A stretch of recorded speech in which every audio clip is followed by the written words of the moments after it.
بایونټیک کمپنۍ 15 میلیونه دوزه اضافه واکسین جوړوي.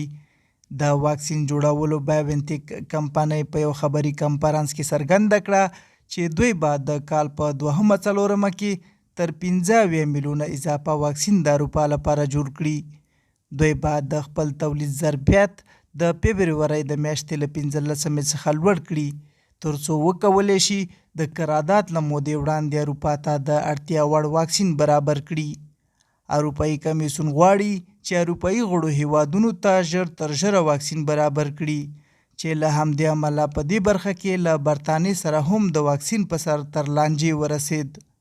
د بایونټیک کمپنۍ لومړنۍ کمپنۍ ده چې د واکسین جوړولو جواز په اروپا کې ترلاسه کړ او دا په جرمني کې د واکسین جوړولو لپاره تر ټولو ستره کمپنۍ ګڼل کیږي چې له امریکایي کمپنۍ فایزر سره په ګډه کار کوي.